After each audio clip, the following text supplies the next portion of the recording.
I love my Helix mattress. I have a hard time sleeping on any other mattress but my Helix mattress. Why? Because I took the Helix sleep quiz and got a mattress that is perfect for my body type, perfect for my temperature sensitivities, perfect for the way that I sleep, which is on my stomach or my side. I like it firm but not too firm, soft but not too soft. My bed is perfect. Anytime I travel, I'm not having a good time, because I always miss my Helix mattress. And with spring around the corner and all the seasonal allergies in the air, getting quality sleep is more important than ever. Helix mattresses are tailored to your personal sleep needs through their Easy Helix Sleep Quiz, and they've been recognized by Forbes and Wired as the most awarded mattress brand. Plus, the Happy with Helix guarantee means that if it's not perfect, for any reason, they will make it right. And the numbers don't lie. A study showed 82% of Helix sleepers saw an increase in their deep sleep cycles. Between the seamless delivery, 120-night trial, and limited lifetime warranty, it's never been easier to upgrade your sleep. Go to helixsleep.com/who for 27% off site-wide. That's helixsleep.com/who for 27% off site-wide. Make sure you enter our show name after checkout so they know we sent you. helixsleep.com/who. You will dream it. Yo, they want to know. Hey, Mia. hey, Mia. hey. I want to be famous. Welcome to Who Weekly, the podcast where you'll learn everything you need to know about the celebrities you don't. I'm Bobby Finger. I'm Lindsay Weber. And this is Nicole Scherzinger talking to Craig Melvin. Former members of the Pussycat Dolls, they made some headlines recently after they found out that you guys were coming back as a trio, not as the original group. How did you arrive at that decision? Well, I mean, listen, we are so, as women today. I mean, it has been an ever-changing lineup. You know what's funny? It's like she's been acting as a solo artist for the past whatever, but it's like in this scenario, it's like she needed her girl. Like she didn't have the answer. Like what's her face had to swoop really in. The did. blonde, whatever her fucking name is, had to swoop in and save her ass. Because Nicole Scherzinger literally powered down. Like it was just like, it was like, wah, wah, wah. And then she just looked down at her lap. As a woman today, do you agree? I mean, listen, we are so, as women today. That is what you are saying constantly. Every woman I know is always saying that. I'm glad that the other one was able to step up and sort of fix it, but it didn't save the situation. And now Nicole has started making fun of it herself. It's annoying and smart because when Nicole joins in on the joke, it's like fully over, you know? Yeah. When she posts it, it's like, okay, I guess we can't do this anymore. It was, yeah. I want to hear it again. Well, I mean, listen, we are so, as women today. I mean, Craig Melvin is now the new king of getting women to say awesome, iconic stuff on Good Morning America. Sorry, I the was Today going Show. to say, what's with Craig Melvin, like, prompting stars to lose their minds?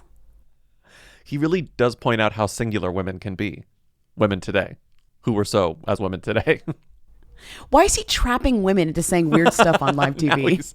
now he's trapping them. You know? They didn't have the best explanation for why they're a trio now, but I don't think we need one. We're never going to get like a straight answer. Like, what are they going to say? Like, oh, I hate the other ones. Well, you would think of like of all the prepared canned answers they would have ready. If like they're pretty media trained at this point, or Nicole is or something, at least. That's the one question that 100% that Craig is going to ask. It's like, what about the other girls? There used to be 5, now there's 3. It's like, what's the deal? And she's like, like she just can't even figure that one out. It's kind of shocking. Also, as a comment to what I said about them being 3, so Nicole could be in the middle in an odd number, someone did send me photos of Nicole always being in the center, even with an even number. They were like, Nicole always finds a way to be in the middle. And I was like, okay, that's fair, actually. Right. Okay, another call. Do we want to play this Nicole Scherzinger, Rebel Wilson call? Yes. Hi, Lindsay, Bobby, Kimmy. Long time. Okay, I have to say I'm honestly shocked that when you were talking about both Nicole Scherzinger and Rebel Wilson recently, you did not mention that Nicole Scherzinger is going to be starring in Rebel Wilson's next movie. Yes, believe it or not, I guess somehow she is making another movie, even though her first movie has ever come out. But anyway, it's called Girl Group, and that's basically what she signed on to do after wrapping up Sunset Boulevard on Broadway and winning the Tony Award. So I just think that's kind of crazy that they're linking up to do this movie. Okay, that's it. Crunch, crunch. Me and Grease. This sounds horrible. This is from October of last year. I don't remember ever reading this headline. It's like the sketchiest people you know link up. You know what I mean? Like, I don't even know why. This will never happen, right? Like, this feels ill-fated, right? It feels cursed. It feels like something that will be made and then won't come out for 3 years until suddenly it's released like straight to Amazon Prime. Exactly. It feels like it's already been forgotten, you know? Like Rebel's in like in the middle of like a legal battle. Nicole is on tour. Jennifer Coolidge, I don't know, man. Jennifer Coolidge is always doing what Jennifer Coolidge does. You know, like the White Lotus bump can take you so far. Once the funding falls through for this, which you know it will, Jennifer Coolidge will say, I'm out. Jennifer Coolidge and Nicole Scherzinger join Rebel Wilson comedy Girl Group. The film, which Wilson is writing, directing, and starring in, sees her playing a, quote, pop diva who has been kicked out of her own girl group's reunion tour and slapped with a sentence of court-ordered community service. This is a little topical. A reunion tour where not all the members are there. Right. It's almost too close to the truth to happen. I don't see this happening. No. I don't see this happening. I really don't. Hi. I am listening to the episode where you're talking about this Chappell Roan hating children thing, and you bring up the similarity to the Timmy hating opera, and I feel like there should be a name for this kind of story. I can't think of ones in the past, but like it's definitely happened where it feels like something, like maybe there's nothing huge going on, so the culture is bored. So then like this kind of mundane thing that wouldn't normally get traction, gets traction, and it's like its purpose is for like the viewer or reader like to feel like they get the information and they can logically be like, well, that's not that big of a deal, or it's clearly a misunderstanding, but there's also this invisible group of people who are outraged. I don't know. There's a lot to sum up in this, so maybe it can't just have a name. But I do feel like this is a genre of news story that is like made for you, the individual, to feel like smart and logical and like angry about all these people that possibly don't exist that are angry about something stupid. Sorry. Bye. I don't know if this is exactly right, but I think I have what could work as a term for this. Maybe. Yeah, go on. To call to mind the story of Icarus. Oh my flew God. Too close to You're the gonna sun call and his it wings pulling an Icarus? melted. No, what I'm going to call it is something maybe a little cooler. Like I was like, what if it's Icarusing? Icarusing is boring. Uh-huh. What if Timmy Chalamet and Chappell Roan got sunburnt? They flew too close to the sun. Oh my God. But that kind of doesn't, okay. No, you're right, because you're like a superstar. You're getting sunburnt. You're flying too close to the sun.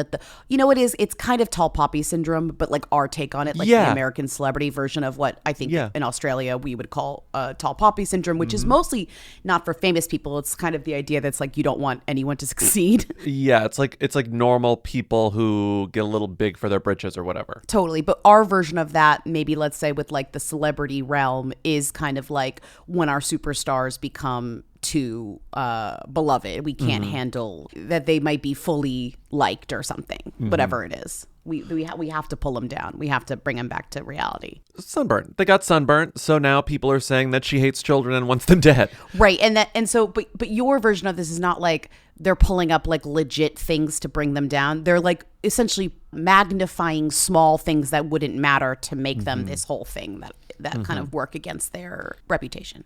But we have an update on the Chappell Roan situation, which is that Ada Law's mother. Ada Law's mother. Ada Law's mother. Who's that? Ada Law, the girl. Oh, sorry. Ada Law's mother, who said that a very big security guard came and confronted them. And we probably all had visuals after hearing that this very large security man came and reprimanded this child on behalf of Chappell Roan. Now we know who the very large security man is, and it is Pascal Duvier, who is a French bodyguard. He calls himself a protection specialist on his Instagram, which has 213,000 followers. That's a great way to say bodyguard. And you might be wondering, why does this random security guard have 200,000 followers? One of the reasons might be that he got famous like 10 years ago when he was Kim Kardashian's temporary security guard in France when she was robbed. So he got fired by Kim Kardashian after that whole incident. And I wonder if that raised his profile at all, gave him these like hundreds of thousands of Instagram followers. But he released a statement on this highly followed Instagram and said, I do not normally address online rumors, but how often do you get them? But the accusations currently circulating are false and constitute defamation. I take full responsibility for the interactions on March 21st. I was at the hotel on behalf of another individual, and I was not part of the personal security team of Chappell Roan. The actions I took were not on behalf of Chappell Roan, her personal security team, her management, or any other individuals. I made a judgment call based on information we obtained from the hotel, events I had witnessed in the days prior, and heightened overall security risk of our location. My sole interaction with the mother was calm and with good intentions, and the outcome of the encounter is regretful. We have just enough information here to sort of vindicate Chappell Roan, but we don't have enough information to explain what actually happened. He's not actually saying, well, here's my full side of the story. He's just saying, it's like the scene in My Cousin Vinny where he goes, everything that guy said is bullshit. That's what's happening here. Everything that guy just said is bullshit.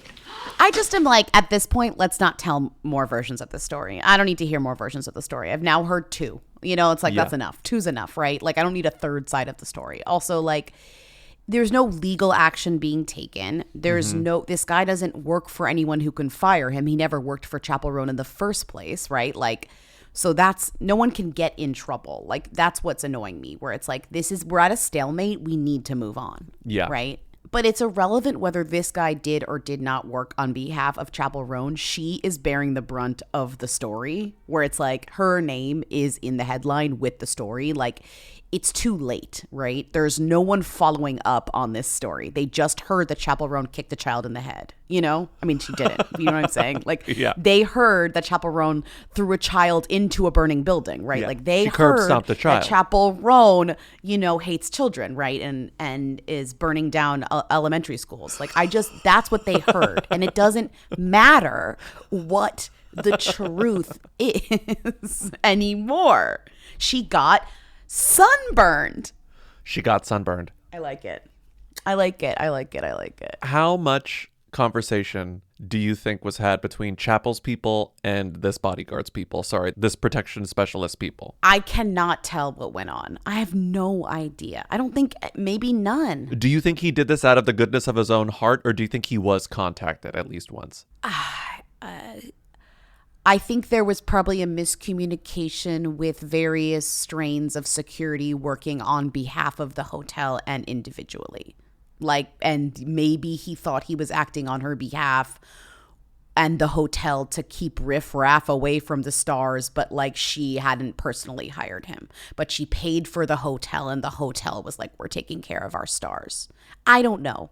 Like, I truly don't. Don't you feel like it feels very miscommunication and very like people being like, or him and other being like, well, I'm taking care of the stars. Like, I'm stepping up. Like, I'm, you know what I mean? I'm important. I don't think there's any way in hell that he did not get some sort of financial compensation for making this post. And here's why. He says, I do not normally address online rumors, but the accusations currently circulating against whom, not him, are false and constitute defamation. He was not defamed in any of these pieces because no one knew who he was. He was not even named. He's speaking on behalf of the defamed party, and the only arguably defamed party in this situation was Chappell Roan. So he's like, the allegations currently circulating are false and constitute defamation. He's like, I can't sit here while people are trying to defame Chappell Roan, a woman I've never worked for. So let me say something about it. I think they were like, "Can you please post this? We'll give you $50,000." You know, something had to have happened, right? Because otherwise, why would he have the impetus or motivation to post? Because he wasn't in it. He was not in it at all. No one identified him. You know, I just think that this guy is. You would do it too for a check, you know? Right, or like a threat. Or a threat. You would do it too for a threat. Chappell Roan was like, "I'll kill your children if you don't post this." I'm kidding. And he's like, "You do hate children." She doesn't hate children. Although I did watch that Call Her Daddy clip of her being like, "I don't want kids. People with kids seem so fucking unhappy." I was like, this is funny. This is funny. Lindsay, what did your hunky reacher do? I saw a clip, and then there's just a lot of explanation and discourse. He's a good guy. I'm hoping that he did like the right thing or something, but I just want to make sure that he's still in your good graces. Okay, crunch, crunch. Hi, Lindsay, Bobby, Timmy. Please add me to the montage of Reacher calls. I don't understand what happened. I'm dying to know. Don't want to do the work. Would like for you to look it up for me, please. I know you talked about him before. He's solidly a who. The only thing I've seen that I'm absolutely obsessed with is that he posted a Napoleon quote on his Instagram. That is just right, like perfect who behavior. Women don't belong in balloons. Crunch, crunch. Guys, Reacher beat the shit out of some random MAGA guy. We love him. No notes. Crunch, crunch. The moment I saw this video, I said, no. Well, actually, my big guys have been in the past, as you know, whenever I choose a hunk, they are disgraced by their own behavior. I know. You don't have the greatest track record. No, it's actually cool. Like, the only hunks left standing are, like, Reacher and Noah Centineo. It's like, it's tough out there for hunks, you know? Like, the hunks I choose always end up, like, building their own computers or whatever. I mean, they're or like, I don't know what to, it's hard for me to choose hunks. I don't want to sentence them to a crime by doing that, you know? Yeah. TMZ a few days ago posted a video that was, like, quite random. Footage taken from what looked like a cell phone camera because it was vertical through a window in a subdivision, some sort of like housing development, like big houses, suburban housing development, where you see like big empty streets and big houses with cul-de-sacs and it's kind of nothingness in the background. Right. And you're kind of entering the situation in media res where there's a fight happening. Res. I love when you say in media res. There's a fight happening between a big guy. Oh, you can just tell he's this smoking hot guy in like dirt bike outfit. Yeah. And he's beating up a guy who's not in dirt bike outfit, just a t-shirt and jeans on the sidewalk of this subdivision. And he is pummeling this person. It is in a story that says the man in the sort of bike gear is Alan Ritchson, the big guy from Reacher, the titular Reacher from Reacher. Not only a big guy, the big guy. The big guy. He's number one big guy. Our favorite big guy. And he's beating up this guy while children, also in dirt bike gear and helmets, are sort of sitting on their bikes observing it all. And it's like, wow, Alan Ritchson, Reacher star, beats up neighbor in front of children. Watch video, which is the TMZ headline. Watch video. And I'm like, click. I'm clicked in. And the moment I see Reacher beating up some guy, I'm like, that guy fucked up somehow. I don't know how, but he fucked up. Yeah, I said not my Reacher. No. I said my Reacher, he would not reach for violence unless he was provoked. Not my Reacher. No, or unless it was on the script. If it was on the page. Yeah, not my Reacher. You agreed. You said not my Reacher too. I said, I said, I'm not going to fall for this bait. No, there's no way Reacher did anything wrong. I know. You said the media's trying to trick me into not trusting my Reacher when I know my Reacher would never do anything like that. Come to find out, the guy that he's beating up is his neighbor, whose name is Ronnie Taylor, who's an Englishman. Classic guy to come after Reacher. I know. A freaking Bond villain. Sorry. Yeah. Oh, you're gonna come after America? Reacher represents America. A freaking Gwyneth Paltrow ass ski scammer. I wish you well. Okay. I wish you well. I wish you well. Okay, sorry. Within, I believe it was within 24 hours. Yeah. Reacher himself was like, I've got the raw footage because when I ride my dirt bike through the neighborhood with my kids. He's a body cam. I've got my fucking body cam on, and I captured the entire scene. It's so bleak that we have to body cam for this reason. I know. It's like so fucking bleak. I know.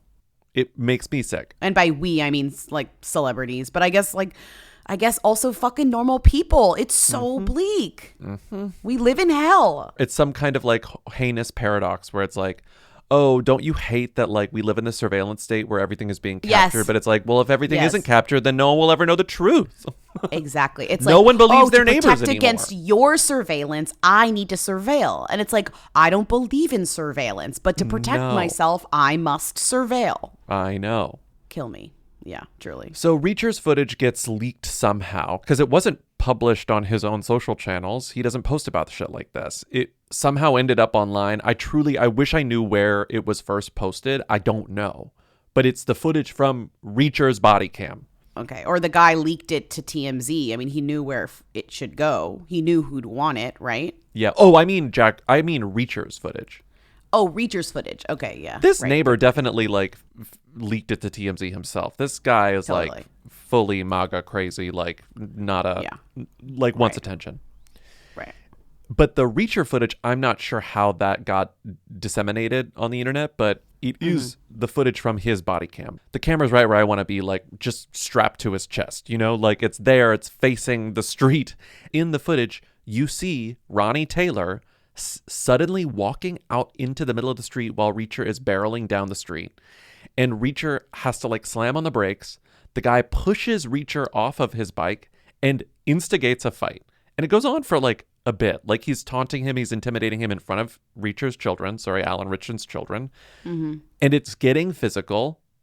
Based on the video, it seems like Ronnie is the one who started getting it physical. And once Ronnie gets it physical, Reacher's like, do you know who I am? And beats the shit out of him. Do you see my neck? It's literally like so thick, my neck. This guy's kind of big too. He's just not as big as Reacher. Even big guys aren't. But remember we decided that Reacher. Reacher is actually not as big as he looks. His neck is just really thick. Yeah. That's a lot of there's kind of that's kind of the Reacher secret. The Reacher secret. He is 6'3", which is shorter than me.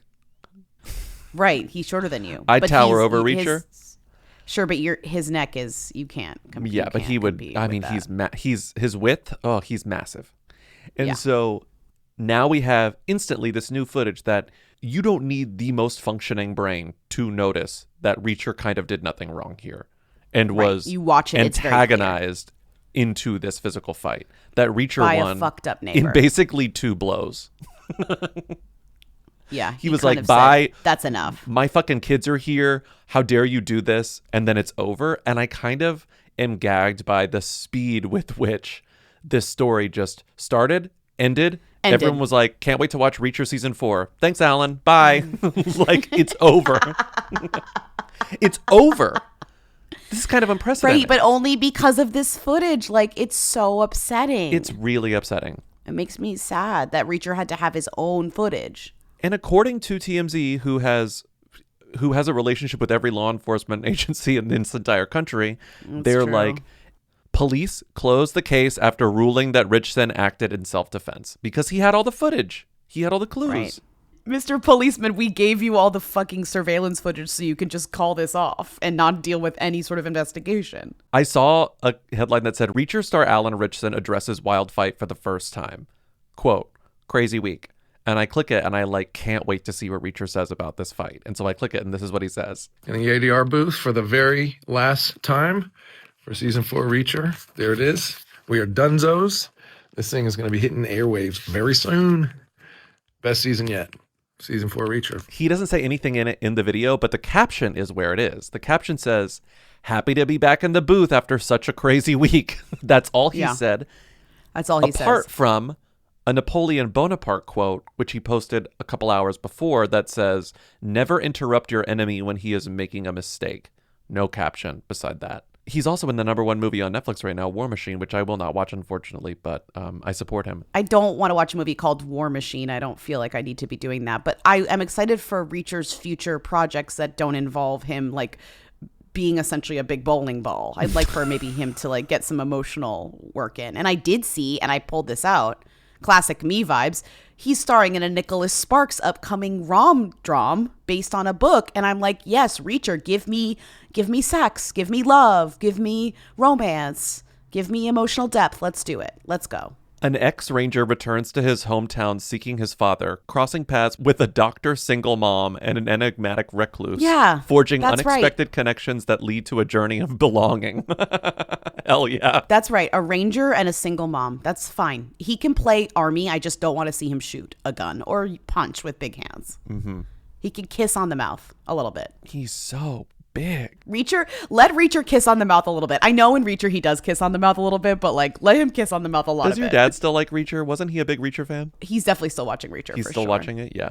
Yeah, because remember the one time I walked in on him watching Reacher and it was like Reacher and this girl who was so short and he was so big. And I was like, I hate this show.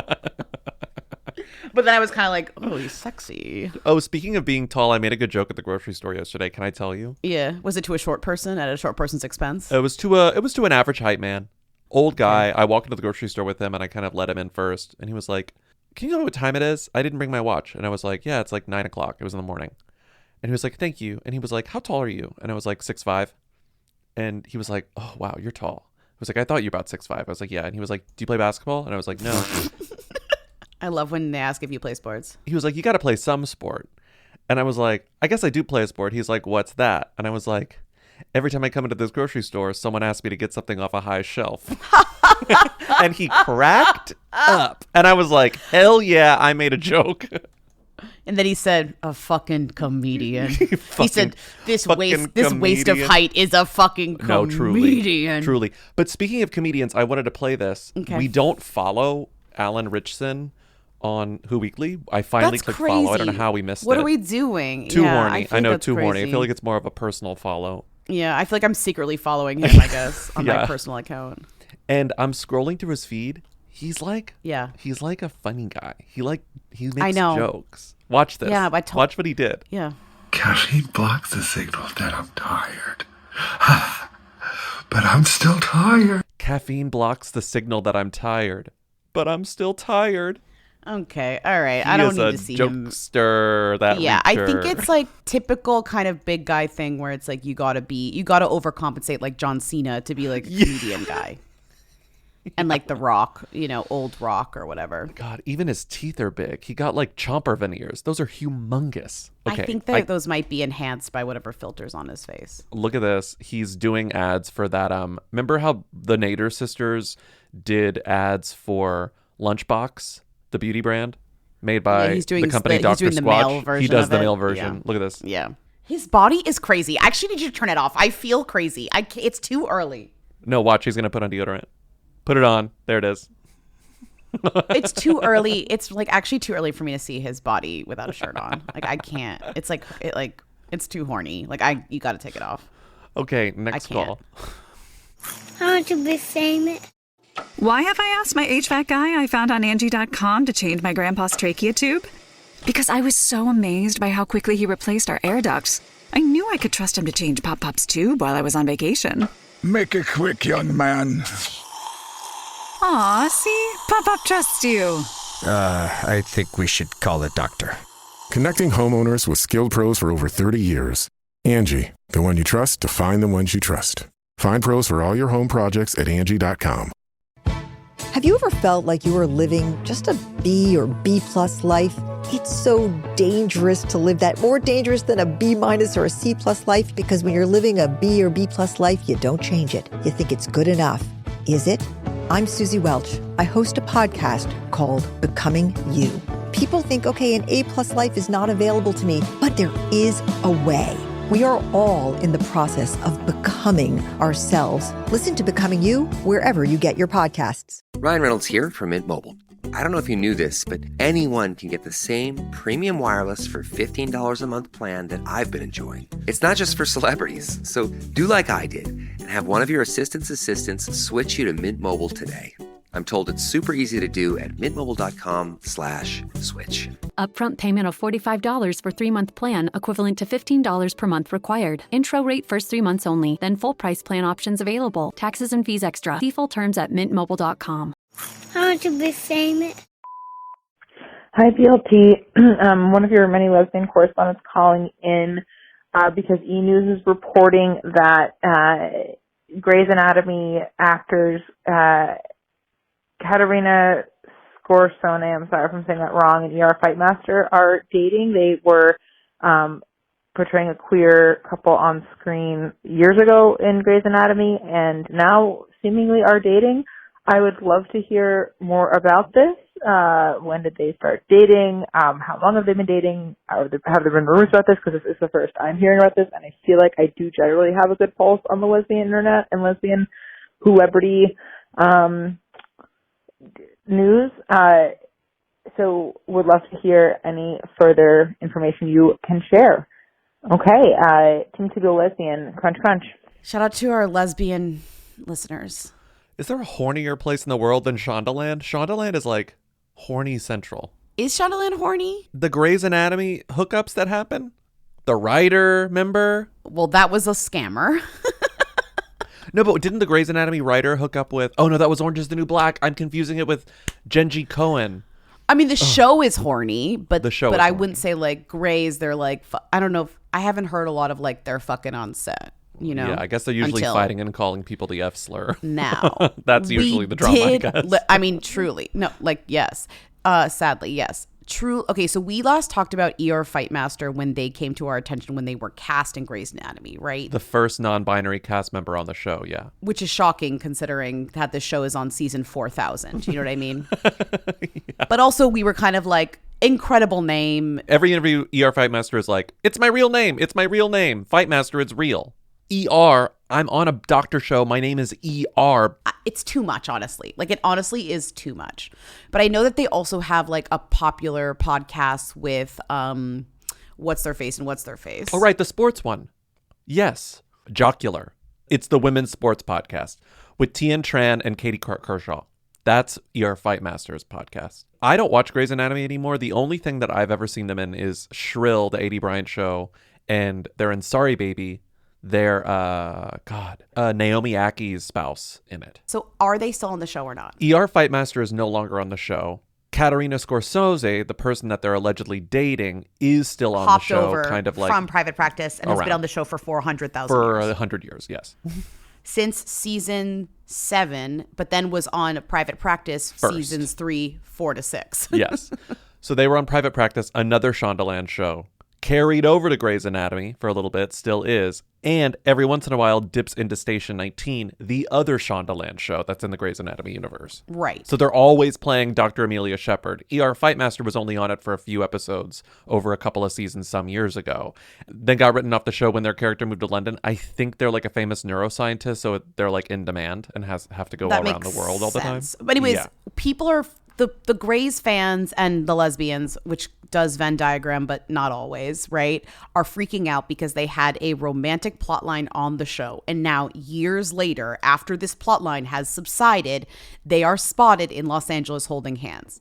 Caterina, another detail is that Caterina divorced from husband. I don't know how long ago, though. How long ago was divorced from husband? 6 years. Divorced in 2020. Okay. And they were together for 10 years and have a lot of kids. Before or after... Before ER Fightmaster came on the show, Caterina divorced her husband. Okay, so Caterina had already been divorced from her husband when she met ER Fightmaster on the set of Grey's Anatomy. Who knows if they met before, but they didn't work together until after the divorce. I would bet they hadn't met. Yeah, probably. Just my guess. Let's guess. So this workplace romance carried over into real life. Or we don't know details about if they've dated since the show that they were on together as a couple till now, though. Yeah, but we do know that there are so many fan cams of their relationship on YouTube because when I was looking up Kymelia, is that what they called their ship name? Kymelia? ER played Kai and Caterina played Amelia. Kymelia. I didn't fall in love. I kind of slid into it. Like two puzzle pieces that just kind of fit. Dr. Gray, Dr. Shepard, please meet Dr. Kai Bartley, a neuroscientist who accepted an offer they couldn't refuse. It's great to meet you. I've been reading your stem cell research. Which is brilliant. I've been following it for years. Then I have that video call with Kai Bartley. I want to start another group next week. Can you get up here by then? Do some troubleshooting with me? I would be thrilled. Absolutely, yeah. Thanks. Big day. Big day. Shepard, how's your happy little family? You're married? No, I'm not. No. Married? Yeah. To this lab. Here is what Caterina said about Kymelia. The Kymelia situation was such a heartbreak for Amelia because they were such a beautiful match and they both had this really electric understanding of the brain and neurosurgery. But life circumstances weren't matching up. And there were all these externals that made it impossible. So since that heartbreak, she's really been focused on medicine, which I think is actually the love of her life, her passion for the miracle of medicine and the human body. Well, now Caterina has found another human body to become passionate about, and it is ER Fightmaster. I just want to know if they've been dating this whole time, they've kept it secret, and they were like, okay, now we'll just be together like in public, or they were like they hung out, like they kept in touch, like, there's a vibe, like. And also, by the way, this relationship, quote unquote, is still in the seemingly phase because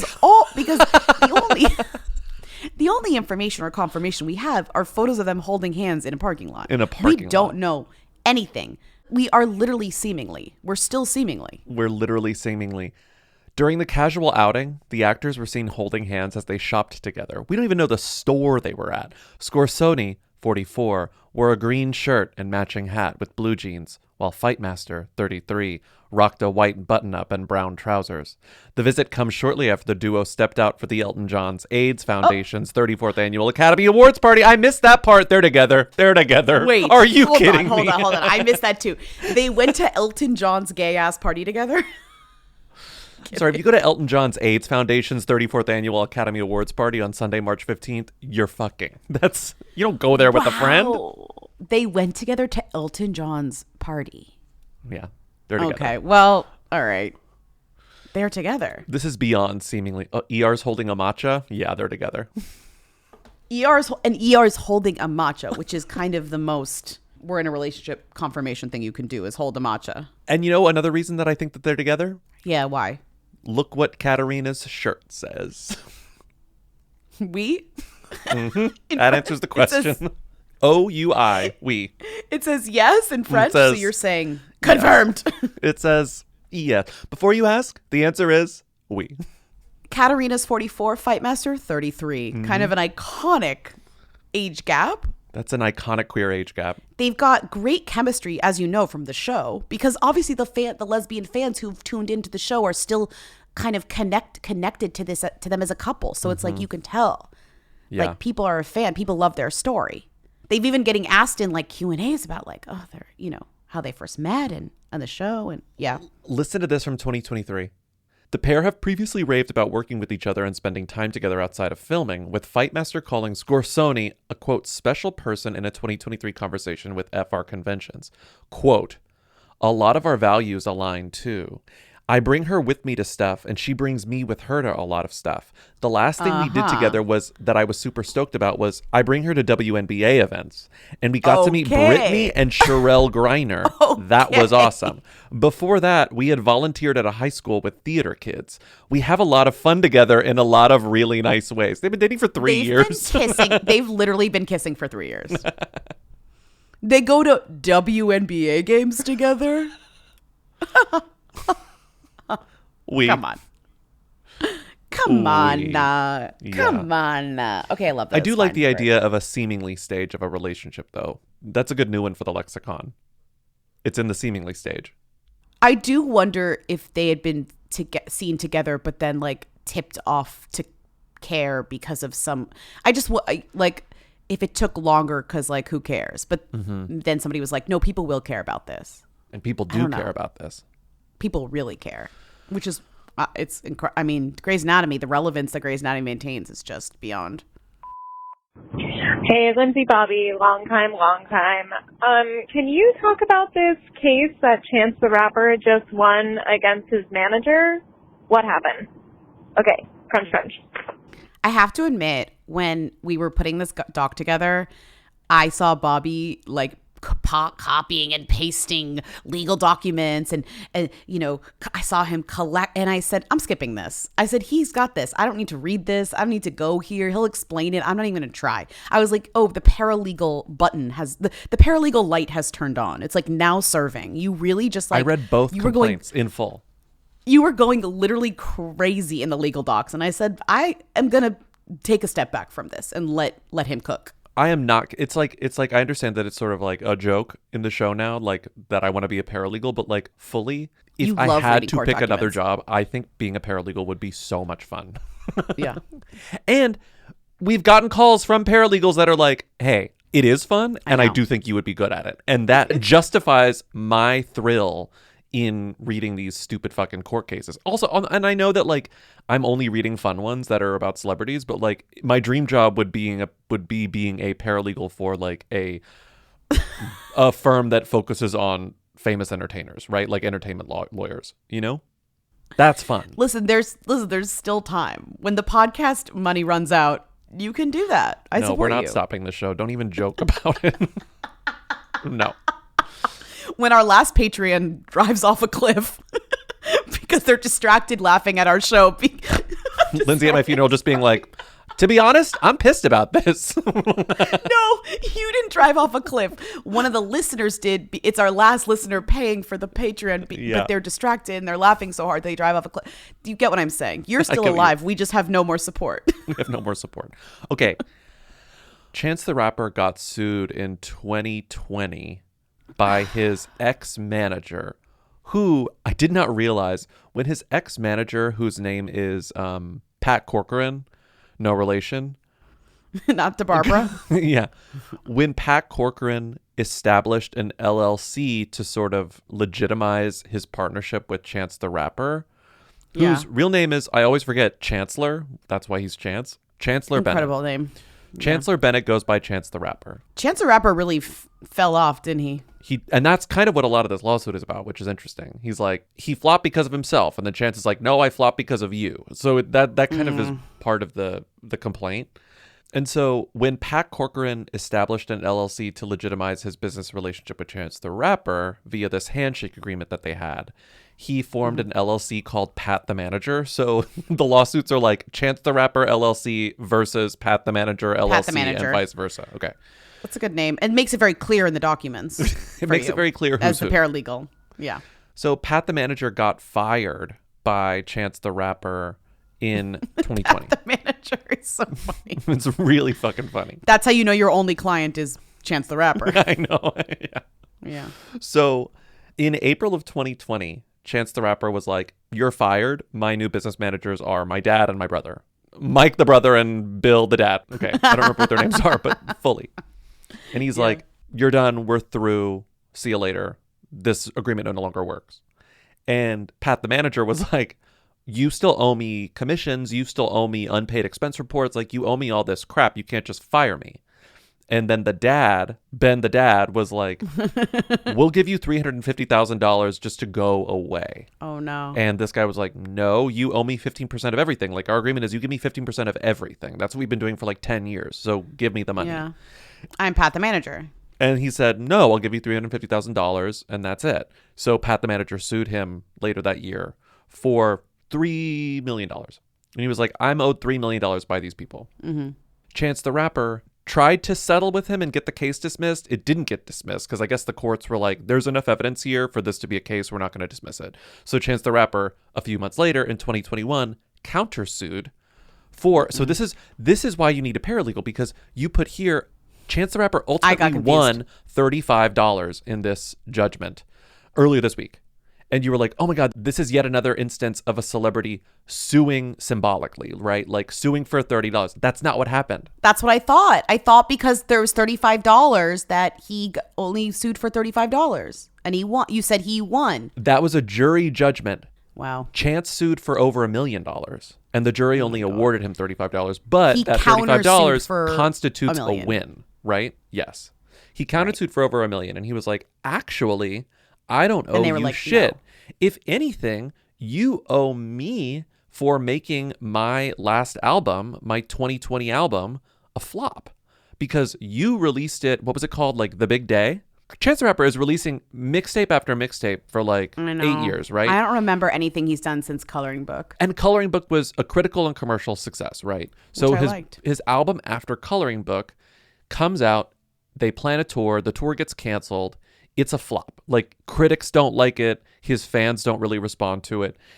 That's part of this lawsuit where he's like, the reason this album didn't do well is because of Chance. Chance is like, no, the reason this album didn't do well is because of you, because you pushed to release it earlier than it should have been released. So that's what a lot of this fight is about. So he's like, and actually, I'm suing you for this $1 million because that's what I would have made had you actually managed me properly and this album gotten the rollout that it deserved, right? This whole thing takes like 4 years to go to court. It finally goes to court. They get a jury trial, which is what Chance wanted. He was like, I have all the proof here that like I don't owe this guy money. Let's take it to a jury. The jury decided this week in Cook County that Chance is going to be awarded $35. $35. That's it. That's it. Which is, from what I can tell from like these random legal experts that speak to law blogs, that just means like it basically means both parties were giving unconvincing arguments, but Chance's argument had slightly more validity to it. And also, the main issue is none of their agreements were ever written down. So every lawyer, including the manager's lawyer, said, we should have gotten this in writing. The manager had nothing written down? The manager had nothing written down. That's your main job as a manager is to do contracts, is to write stuff down, dude. That's crazy. One of Pat the manager's lawyers, whose name is Jay Sharkey, told the Chicago Sun-Times, quote, the message to music managers is clear. Get it in writing. Because they only had a verbal agreement and a handshake deal. Most music managers don't actually need that message. That's a nice... That's what nice I was thinking.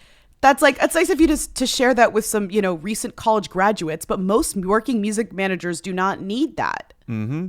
That's the gag of this all. And then the more I was reading all these other like law blogs, they were like, and yeah, Chance got $35, but he and Pat the manager probably spent so much money on lawyers over the past 5 years. So they're both obviously out so much money in this situation. But totally. Pat the manager has apparently made like, in his entire career as Chance's former manager, apparently he has been paid a total of like $12 or $13 million. Like, he's made plenty of money over the past 10 years working for Chance. Right. But my favorite part about some of the lawsuit was like, I have all these unpaid expense reports. Like, he owes me expenses for all of my trips and stuff. And it's like, this is so, like, fill out your Expensify, man, please. This is a workflow issue. They need to use one of those apps that like Expensify or whatever has taken every subway ad in New York City is for some like Project Flow situation or AI. Well, did you see who the sponsor was for the F1 car that Brad Pitt was driving the entire F1 movie? Expensify. It's an Expensify ad. I think let me quote our friend Rachel Handler. That entire movie is about Expensify and tires. Rachel Handler's F1 review was 1.5 stars. Quote, I am so excited to use Expensify to log my work expenses and get paid back in a timely fashion. It's an Expensify ad. Okay, so that's what happened. It wasn't a vanity lawsuit. It wasn't for just $35. He wanted $1 million. He only got $35 and is out legal fees. But now he has good management. Paralegal Bobby signing out. I want to be famous.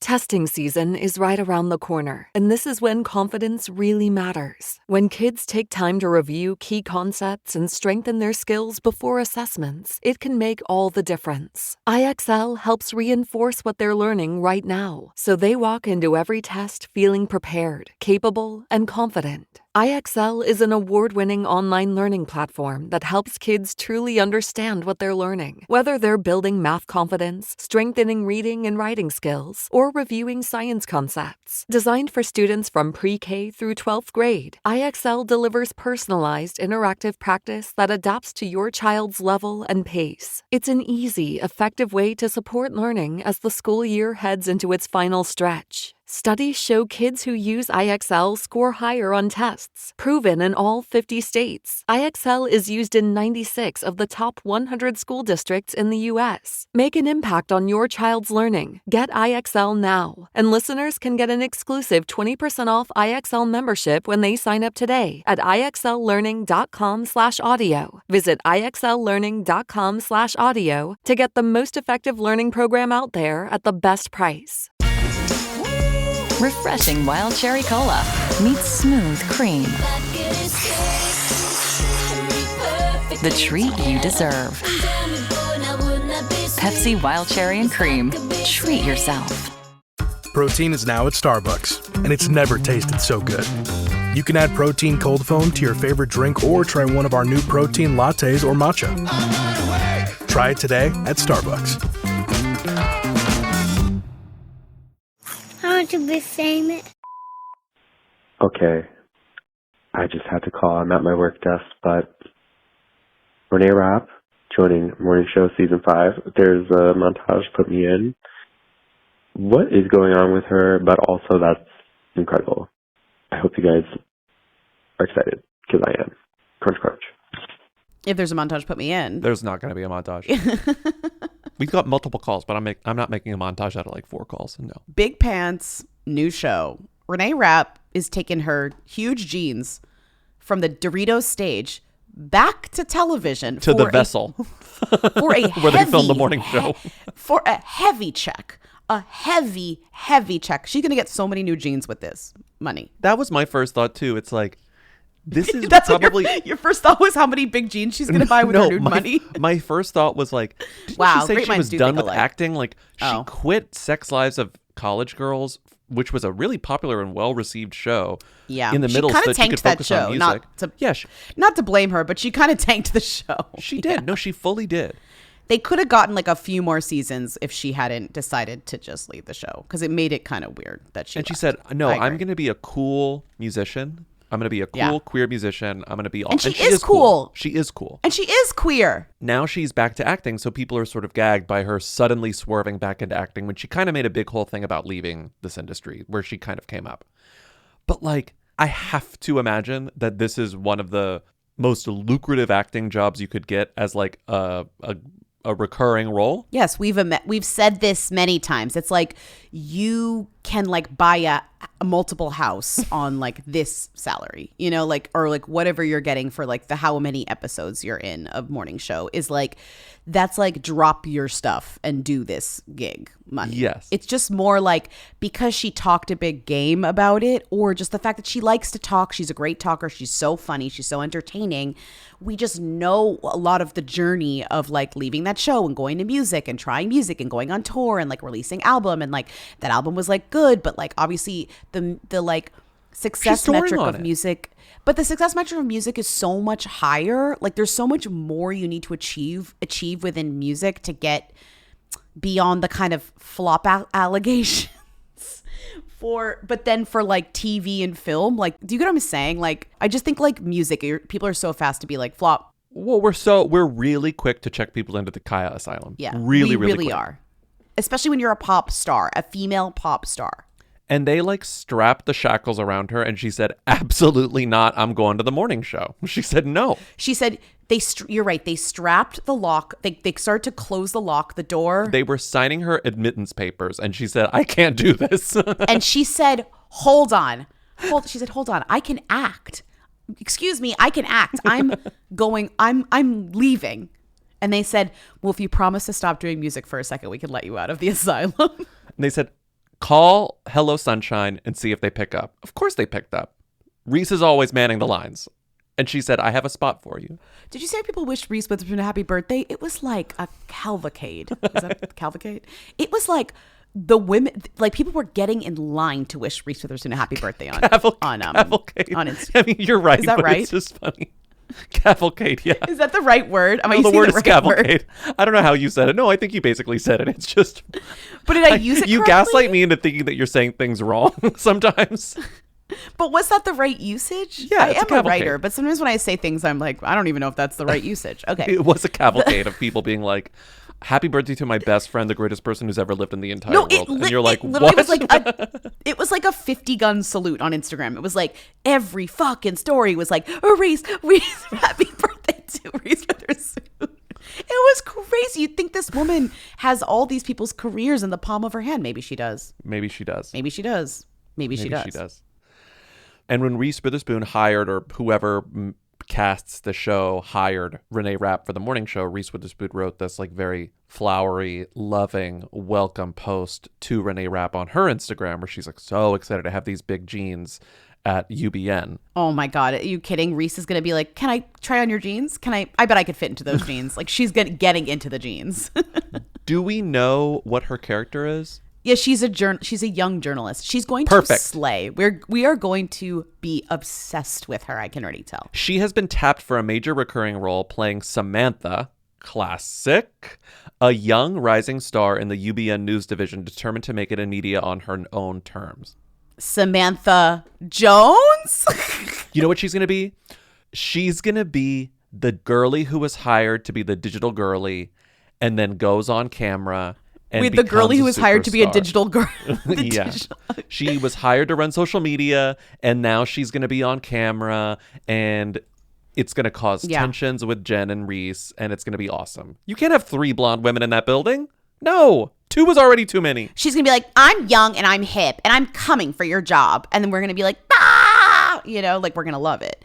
Honestly, you guys, we've been recapping morning show on the Patreon for years now. It's like this is like dividends. Like we are getting paid. We're eating finally. After years of suffering through Westworld, the morning show said, "Here's the worst show of all time with all your favorite actors." You know what's really crazy? What? The Deadline piece had a weird line in it that I was like, surely you can't be serious. And it said, Rapp's screen career got off to a flying start. Her 2 credits to date are a lead role on the HBO Max series The Sex Lives of College Girls and reprising her starring role from the Broadway production of Mean Girls in its movie adaptation. Oh, I forgot about that. Those are the only 2 things that she's acted in on TV screen. But that can't be right. It's right. I went to her IMDb. It is right. That's shocking. Isn't that crazy? She feels like a storied performer. She feels omnipresent. It feels like we always have a cavalcade of people saying we loved your latest performance and whatever. Not a cavalcade. Another cavalcade. It does feel like the next cavalcade that comes after the Reese Witherspoon 20 gun birthday salute is the cavalcade that's like Renee Rapp's performances are iconic and generation defining. The craziest thing about Reese Witherspoon's 20 gun birthday salutes is that she's always having them aim at Ryan Phillippe's house. Why did I say 20 gun? It's like, wouldn't it be 21 gun or however old she is guns? 50 gun? It's usually a 21 gun salute. Yeah. So why did I say 20? Why do you say anything? Yeah. Lindsay, what kind of question is that? Sometimes I say things and I don't know where they come from. Mm-hmm. Or like how they got there. And I'm like, did I read a book last night that said that? And it's like, probably, maybe, I guess. Probably. Great. Can't wait. When does this premiere? It has to premiere soon. Is it this summer? When does this show come back? I need it now. Oh, now. It wouldn't be earlier than the fall if she just got cast. Oh my God. It might be spring. Okay, so we have to wait until next fall or spring. Okay, well, yeah. All right. Well, okay. All right. If you are a patron, you know this already. But if you have not watched the most recent season of The Morning Show, you have to turn it on. It doesn't matter if you've seen previous seasons. Just watch the whole season and watch the AI subplot involving Greta Lee. It is one of the craziest things you'll ever watch in your entire life. I can't believe this show exists. And honestly, it's more relevant than ever. It really is to our current time. Mm-hmm. That's what they want you to say. That's what they want. Literally, they literally are out here being like, hoping that we say that. It's so relevant to our time. Next call. Hey, you guys. I'm calling because I saw that Padma Lakshmi is hosting a new reality cooking competition show that is just like a ripoff of Top Chef, is what it looks like to me. Not having seen it, but this feels like a really hooey move to me. Like she went from like hosting a pretty zummy show and then trying to be like zummy outside of it, and she was gonna do comedy and like stuff like that, but now she's just hosting another like a Who Are Your Top Chef.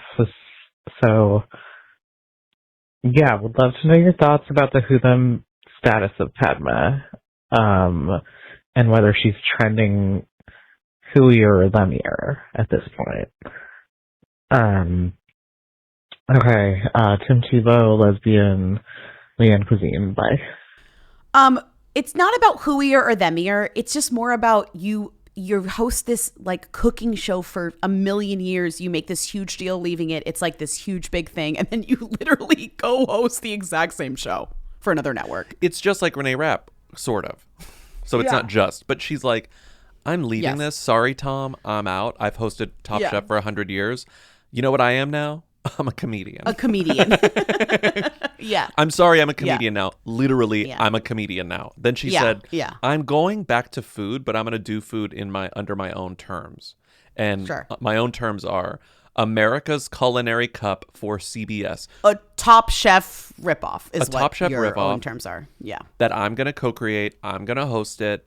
And it's going to be Top Chef, but on network television. I mean, to be fair, as a comedian, this is the funniest thing you could do. Her best joke. Like, I'm laughing. And when I watched the first episode of this show, I was like, I'm laughing at how this is the same show as Top Chef. And not only is it the same show, it has some of the same contestants as Top Chef.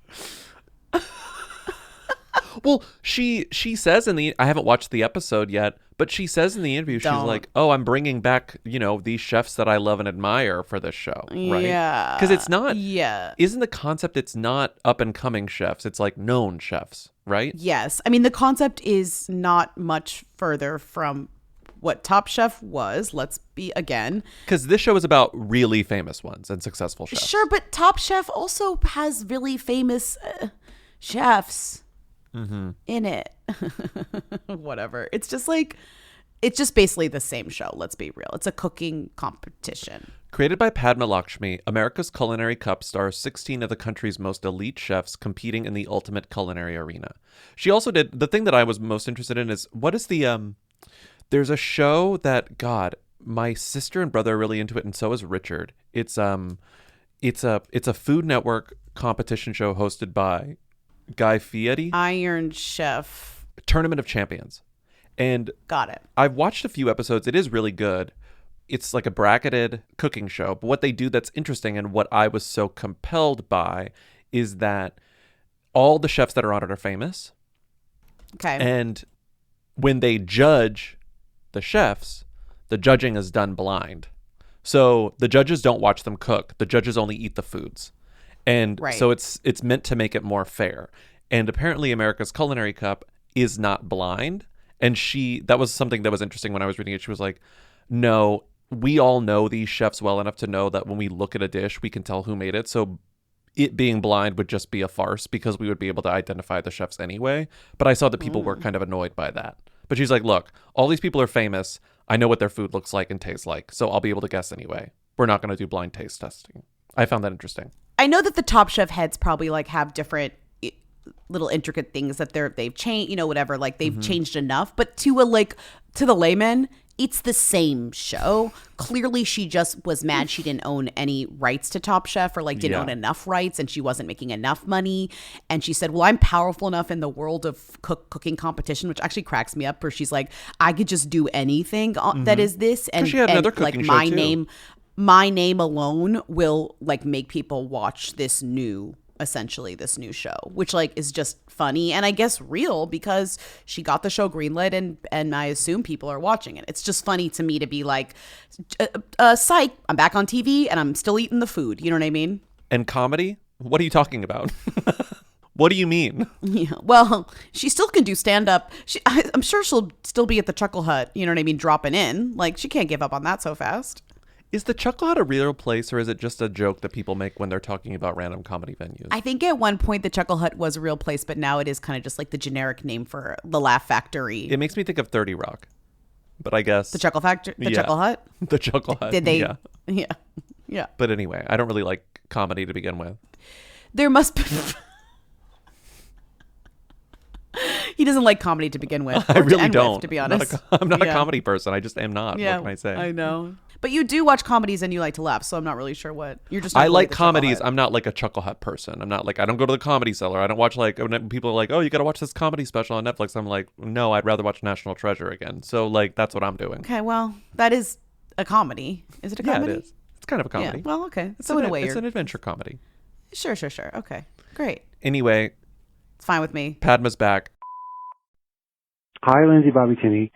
This might be dated by the time that you air it, but the cover of a People magazine I just saw said, Valerie Bertinelli, I love my life right now. And she's on the cover of People all the time. I looked it up, and other cover stories were, Valerie Bertinelli, I found love when I least expected it. Valerie Bertinelli, love, lost, and what I learned. And Valerie Bertinelli, learning to truly love myself. Is Valerie Bertinelli a them? And if so, from what? Why is this woman so famous? Am I bananas? Forehead diamond. Oh my God, remember Forehead Diamond? I love a call like this because I can really sense your exasperation with the whole thing. Like, yeah. I like this. You're kind of just like, I'm reading People constantly. Well, Yeah. Who the fuck is Valerie Bertinelli? And People magazine is like, our audience loves Valerie Bertinelli. And you're like, I'm your audience and I don't love Valerie Bertinelli. In fact, I don't know what she does. So I like this miscommunication of like demographic and like intention of kind of like what People magazine thinks they're doing and what they're actually doing. Yeah. Alienating you. Okay, you have a game? I have a game. Does this answer the question or does the game just have, it's just fun? Well, the game is just about how often. Okay, I think Valerie Bertinelli is a who. I agree. I think that generationally our parents would call her a them. Yeah. She's famous for maybe 2 acting roles that were long-running shows and then 1 cooking show, which has been on the Food Network for a long time. So she's like... But she was kind of a cultural thing, too. Yeah, she was a child star on the show One Day at a Time, which ran for like a decade, right? In the 70s and the 80s. That's why she's famous. And that is why a certain generation of people will always be... It's sort of like... I make this joke to you, but it's like, I imagine seeing Lady Gaga when we are 70 years old. You latch onto celebrities when you are of a certain age and you don't let go of them. And she is one of those celebrities that people who loved her in 1978 will never stop caring about what she's up to. Right? That's all it is. They're going to go to a meet and greet. They're going to say, sign my walker. They're buying People magazine in print, you know? Yeah, they are. Yeah, yes. But it's One Day at a Time. I would say she's also really famous for the show Hot in Cleveland, which was another like long-running sitcom. But she was older. But she was older. It was in the 2000s. Yeah. It was in the aughts. And then her other longest running thing is Food Network celebrity. She's a cooking celebrity. She got a cooking show on Food Network in the 2010s that ran for like 10 years. She still does cooking content on YouTube. She just launched an app that you can pay for to like watch all of her old cooking show episodes and her new cooking content, whatever. She writes a lot of memoirs about being famous as a kid and like having like a traumatic childhood and like dealing with like body issues. That's another big thing. It's like, what's clickier than body positivity and like self-perception and self-love? She just fills all these buckets that a certain generation of tabloid reader is still rabid for. And I don't think that that is necessarily people our age. And the ones who are still buying the tabloids. So she's a them to them, but she's a who to everyone else. Okay? Mm-hmm. But she's omnipresent. She won't shut up. She loves attention. She's addicted to it. Mm-hmm. She grew up with it. She so really, whatever. She does. I went through her last 4 People magazine covers from the last 5 years, and I made a little quiz about them with you. And I'm scared. I think it's really fun and easy, and it gets into the Valerie Bertinelli sort of situation. I'm calling this quiz Valerie, what the helly? Okay. Valerie what the helly. Valerie what the helly. Yes. Okay. How about Valerie what the Bertinelli? Valerie what the Bertinelli. Sure. Yeah, that's fine. Okay. How many of these cover stories included her age on the cover, like subhead? 1, 2, 3, or 4? All of them. No, only 2. The 61 when she was 60 and the 65 one when she was 65. Okay. Shocking. Which of these is not another cover story on the covers, right? Like, you know, they're like on the edges, you've got the other stories in the issue. Okay, this is tough. Katy Perry and Justin Trudeau in love. Hello again, Adele. Betty White, 1922 to 2021, saying goodbye to America's Golden Girl. Or The Nanny Murders That Rocked Omaha. I'm sorry. It's gotta be B? No, that is one of them. The Nanny Murders That Rocked Omaha is fake. Oh, wow. But doesn't it sound very that people? Was real. Yeah, it does. Okay. Omaha. For her May 2022 issue, what was she promoting? This is what most of these questions are. her new TV movie, a memoir, her cooking show, or nothing? Nothing. Correct. She was promoting nothing. There was no actual peg. It was very early COVID. She was just at home talking about herself for no reason. Okay. For her January 2022 cover, Love, Loss, and What I Learned, was she promoting her memoir, an upcoming documentary about herself, her YouTube cooking series, or nothing? Her memoir? Correct. Her first memoir. Yes. Okay. Her April 2024 cover of People, I Fell in Love When I Least Expected It. Remember when she married like the random guy and then he ended up being kind of a scammer? Okay. Yes. Was she promoting her memoir, her cookbook, the anniversary of One Day at a Time, or nothing? Nothing. No, she was promoting her cookbook. Okay. And for this most recent issue, was she promoting another memoir, Valerie's Place, her digital platform, the anniversary of One Day at a Time, or nothing? I'm going to guess Valerie's Place, her digital platform. Half correct. She was promoting two things. It was a trick question. It was another memoir, which just came out, and Valerie's Place, her digital platform. Well, it makes sense to promote more than one thing if you got the platform. Okay, now you're going to answer, is this something she said in 2020, 2022, 2024, or 2026? I don't know. Okay. If I can help somebody be kind to themselves, hopefully that will help me be kind to myself too. And my hope is I can connect with someone who needs to hear my story. How the fuck am I supposed to know when she said that? 2020. Correct. Okay. Wow. I got more intentional about my healing. That meant a lot of walks with my dog, Luna, a lot of therapy sessions, and a lot of learning that I deserve to feel good. Okay, that's COVID era. 2024. What? Okay. I'm just saying, the point of this game is that she says the same shit over and over and over and over. Okay, and over okay, again. got it. I'm like, not for me to get this correct. Okay, yep. I think whatever anybody does to help themselves get to a better place where they feel good about themselves, they should do it. I may not want plastic surgery, but I don't judge anybody. I don't judge anybody for how they lose weight. It's flipping hard to do. It is flipping hard to do. 2026. Wow, correct. Because we're talking about Ozempic, I bet. Exactly. Yeah. The next sentence is about Ozempic. You're correct. She doesn't use GLP-1s. I'm done judging myself. I want to be kinder and more accepting of myself. Okay, 2026. 2022. And finally, but when I don't work on what's eating me, I'm going to start eating. Oh, God, that's so wise. 2024. 2020. I'm sorry. All these quotes are identical. This game was impossible, but you did a really good job. I actually got like way more right than I needed to get in terms of proving your game's like validity. You got a lot of questions right in this game. Thank you. Valerie What the Bertinelli. Valerie What the Bertinelli is what the game is called. Okay, let's do a couple quick calls and then call this a day. Valerie What the Bertinelli. Hi, BLT. I called up for Pop a lot.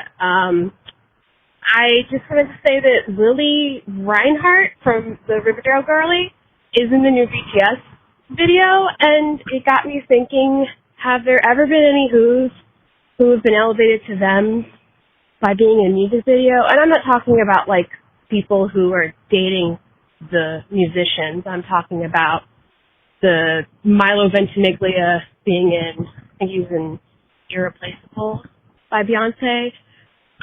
But he was also in Gilmore Girls at that time, so I don't know if that music video gave him a little bit of a bump. Not that he's ever them, but still, I was wondering about it. Please discuss. Crunch, crunch. Bye.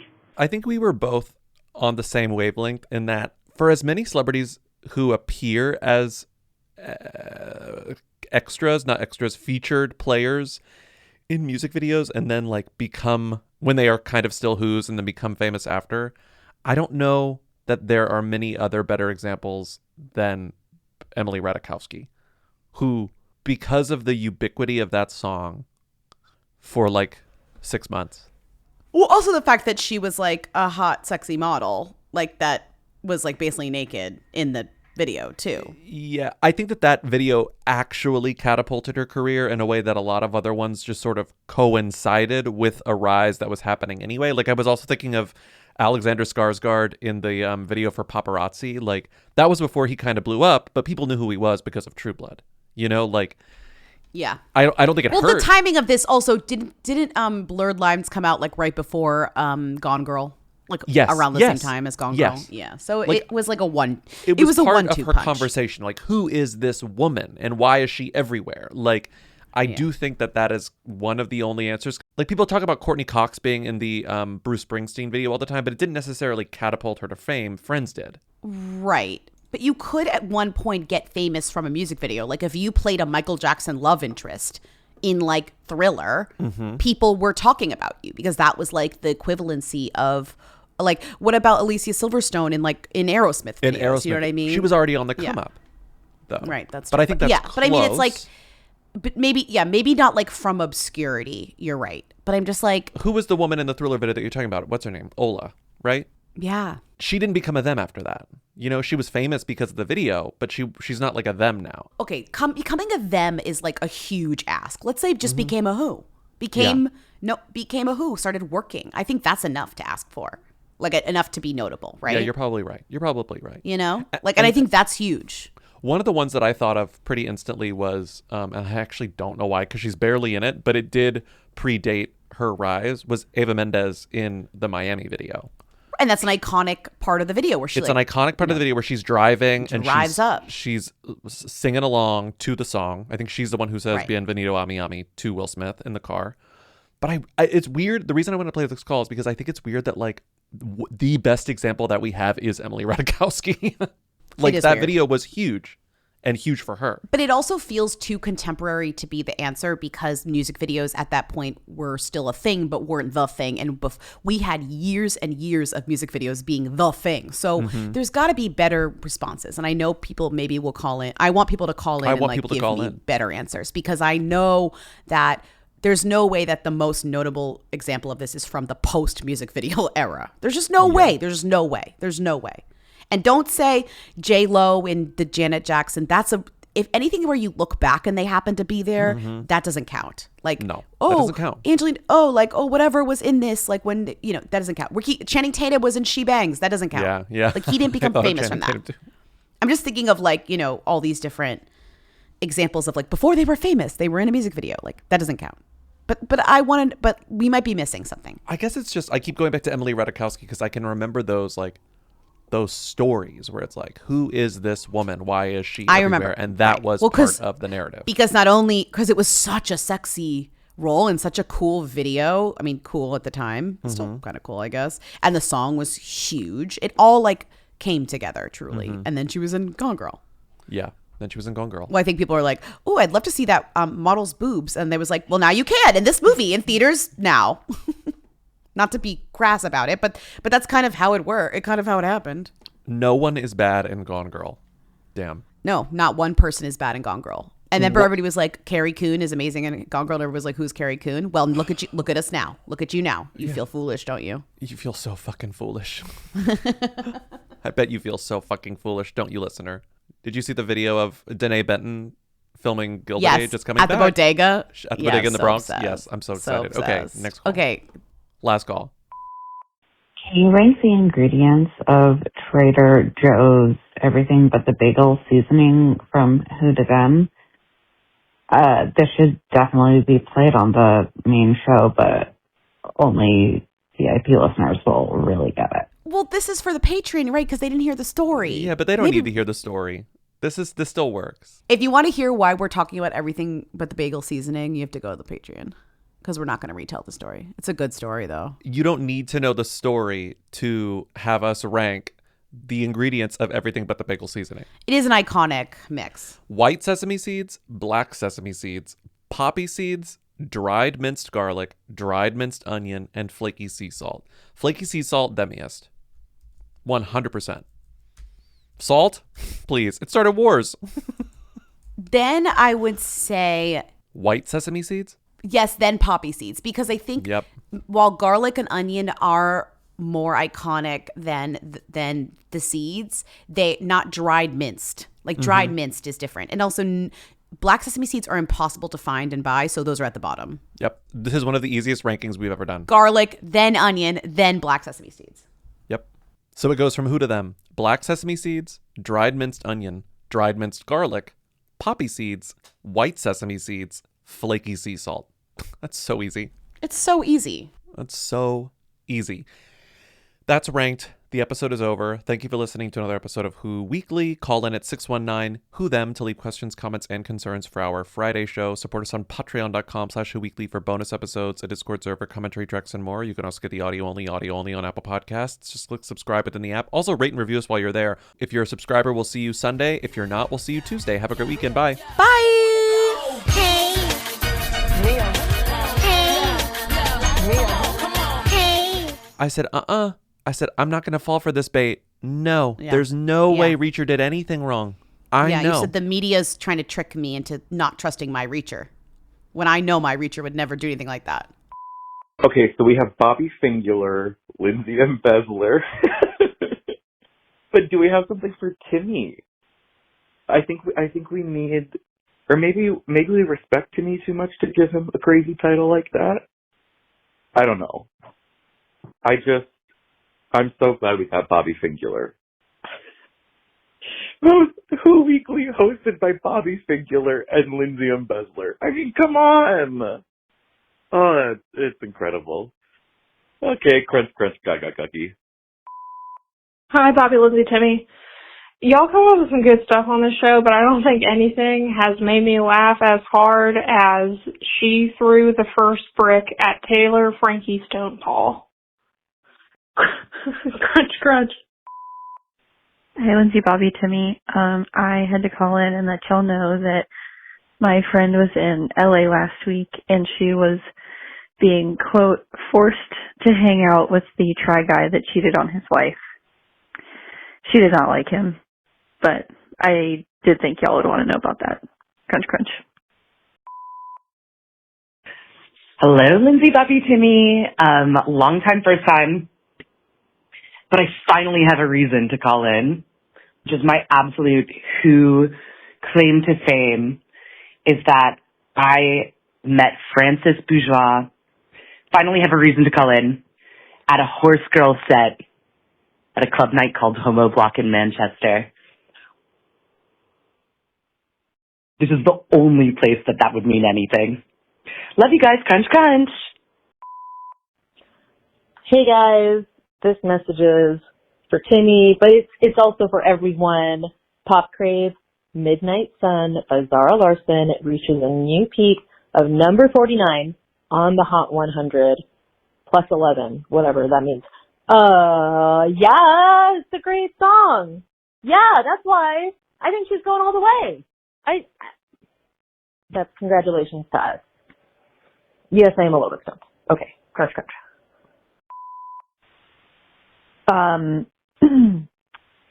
Next season of Love Story, the TJ and Amy story. What do we think? Crunch.